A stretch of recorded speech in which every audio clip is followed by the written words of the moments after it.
चिंता का विषय ये है, मैं डॉक्टर विवेक गुप्ता दिल्ली अपोलो हॉस्पिटल से फिर से बात करना चाह रहा हूँ। आज संडे का दिन है, रविवार, और रविवार को बाकी लोग तो आराम से रह रहे होंगे। डॉक्टर्स को, अभी मैं टीवी पे था तो इंडिया न्यूज़ पे तो डिस्कशन यही हो रहा था कि क्या omicron variant can be as dangerous as the delta और मोर डेंजरस या लेस डेंजरस।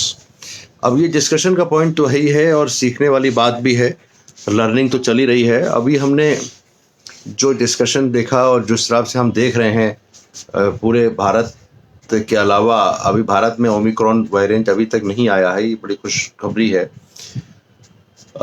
साउथ अफ्रीका में आ चुका है, 32 म्यूटेशन है इसके अंदर, और ख़ास करके स्पाइक प्रोटीन पे म्यूटेशन है।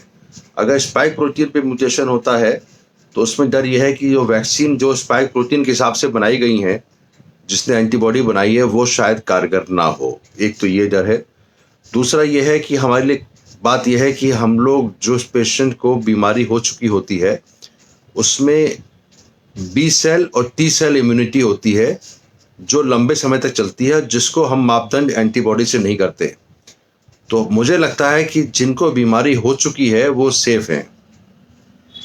अभी तक भारत में ओमिक्रॉन स्ट्रेन नहीं आया है, लेकिन जिस हिसाब से साउथ अफ्रीका के बाद हांगकांग, फिर बोट्सवाना, और फिर अभी जर्मनी, इंग्लैंड, हॉलैंड, चेक रिपब्लिक, जहाँ पे फ्लाइट्स गई हैं साउथ अफ्रीका से, जिस हिसाब से साउथ अफ्रीका से निकलकर यूरोप में ये वायरस डिटेक्ट हो चुका है या दस्तक दे चुका है, उस हिसाब से मुझे लगता है कि भारत भी आने में देरी नहीं है। I don't want to be very pessimistic, but factual बात यह है कि कौन सा पेशेंट या कौन सा इन्फेक्टेड पर्सन यूरोप से यहाँ पे आ जाए, क्योंकि फ़्लाइट अभी बंद नहीं हुई है। और फ्लाइट को शायद बंद करना इतना आसान भी नहीं है भारत सरकार के लिए, सिविल एविएशन मिनिस्ट्री के लिए।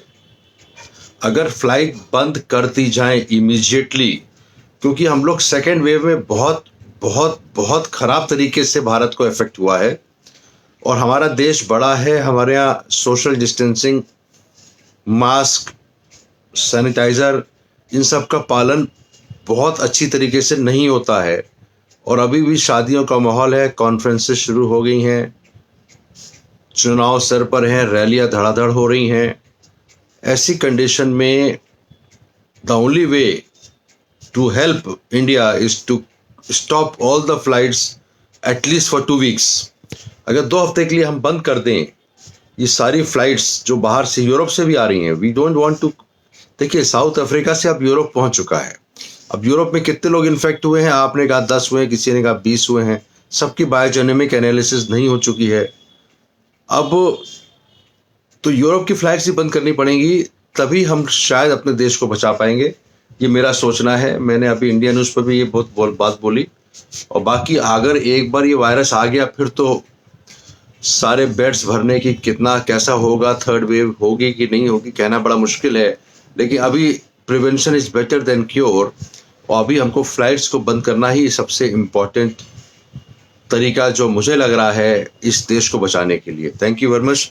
Doctor Vivek Gupta from Apollo hospital, New Delhi, talking about the new variant Omicron, उससे कैसे बचा जाए, क्योंकि ये वैक्सीनेटेड लोगों को भी किया है साउथ अफ्रीका में, जिनको डबल डोज भी लग चुकी है उनको भी हुआ है।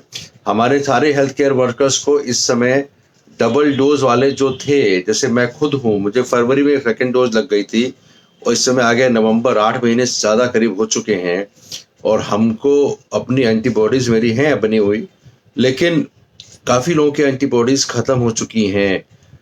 लेकिन जो लोग इन्फेक्ट हो चुके हैं, बार बार रिपीट करूंगा, वो ज़्यादा सेफ हैं। लेकिन अभी रोकने के लिए भारत में एक भी वायरस ना आए, इसलिए फ्लाइट्स इंटरनेशनल को रोकना बहुत ही ज़्यादा महत्वपूर्ण है। Thank you very much. Doctor Vivek from Apollo hospital, New Delhi, talking about this particular omicron virus and how to take care about this. Thank you.